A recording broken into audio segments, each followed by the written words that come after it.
শখের দাম লাখ টাকা বাপু, শখ করে আমি একটা মাটির চুলা বানিয়েছি, সেটাতে রান্না না করলে হয়? তো আজকে আমি চলে আসছি আবার রান্না বান্নার ভিডিও নিয়ে। হ্যালো সবাইকে, আসসালামু আলাইকুম। আমি একটা শখ করে মাটির চুলা বানাইছি, তোমরা দেখছো তো। চুলাটা হয়ে গেছে, এখন চুলাটা এখনও শুকায়নি, কিন্তু এতদিন আমার ওয়েট করা সম্ভব না, তো আমি চুলাতে রান্না বান্না করার জন্য চলে আসছি।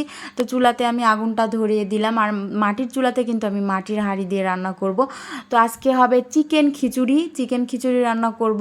আজকে আমরা তিনজনে মিলে চড়ুই ভাতি করব, আমি, আমার একটা দিদিভাই আর আমার মেয়ে।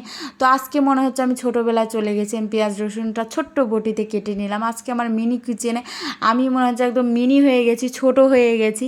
মনে হচ্ছিল আমি একদম বাচ্চা হয়ে গেছি। তো বয়স যতই বাড়ুক, মনের বয়স তো বাচ্চাই আছে, ছোটোই আছি।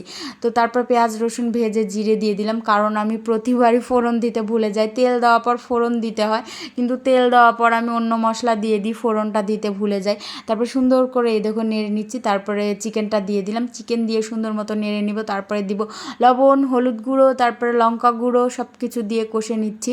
তো আজকে মনে হচ্ছিল যে আমি একদম ছোটোই হয়ে গেছি, সত্যি ছোট হয়ে গেছি।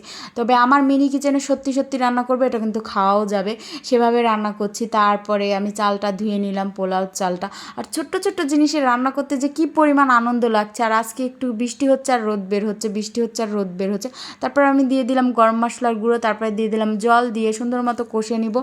আর আমরা তিনজনে রান্না করছি, তিনজনেই খুন্তিটা নেড়ে দিচ্ছে, এই জন্য বেশি স্বাদ হয়েছে এই খিচুড়িটা। তারপরে দিয়ে দিব চাল দিয়ে আবার নেড়ে নেব সুন্দর করে। আর আমার মেয়ে বলছিল আমাকে দাও, আর আমার মন চাচ্ছিল আমি রান্না করি। ছোট ছোট জিনিসে রান্না করতে যে কী পরিমাণ ভালো লাগছে, এটাতে রান্না না করলে আমি বুঝতেই পারতাম না। তারপরে খিচুড়িতে একবারে জল দিয়ে দিলাম, খিচুড়িটা সুন্দর করে নেড়ে চেড়ে নিলাম। তো মাটির হাঁড়িতে রান্না করতে কিন্তু অনেক মজা, মাটির হাঁড়িতে কিন্তু সহজে লেগে যায় না। তারপর আবার একটু নেড়ে দিলাম, তারপর আর একটু জল দিয়ে দিলাম, কিন্তু জলটা আমার বেশি হয়ে গেছে। খিচুড়িটা একদম নরম হয়ে গেছে, তবে নরম হলেও খেতে অনেক মজা ছিল, অনেক মজা ছিল। এটা বাসায় যখন আমরা রান্না করি এই স্বাদটা কখনোই আমি পাইনি। আজকের খিচুড়িটা যে পরিমাণ স্বাদ হয়েছে, তিনজনে মিলে রান্না করছি, এই জন্য মনে হয় বেশি স্বাদ হয়েছে। তারপরে এই যে হয়েই গেছে, নাড়ছিলাম, যেহেতু নরম হয়েছে তাই জন্য একটু নেড়ে আর একটু নরম করে দিচ্ছিলাম, কারণ নরম খিচুড়ি খেতেই ভালো লাগে। তারপরে শেষে দিয়ে দিব ঘি দিলেই আমাদের খিচুড়ি একদম হয়ে যাবে। তো খিচুড়ির গন্ধে পুরা বাসাটা হয়ে গেছে। আমার দিদিভাই হচ্ছে ঘিটা দিয়ে দিল। তারপরে ঘি দেওয়া হয়ে গেলেই শেষ। তারপর আমরা সবাই মিলে খাবো, কলা পাতায় আমি খাবো। তো ছোটোবেলা আগে এইভাবে রান্না করতাম, মিশামিশি খাওয়া যেত না। তো আজকে সত্যি সত্যি আমার মিনি কিচেনে সত্যি সত্যি খিচুড়ি রান্না করলাম। তো খিচুড়িটা অলরেডি হয়ে গেছে, আমি সবাইকে একটু একটু করে দিব। আর আমি এই চুলার পাড়ে বসেই খাবো। আগে মা রান্না করতো, আমরা চুলার পাড়ে বসে সবাই খেতাম।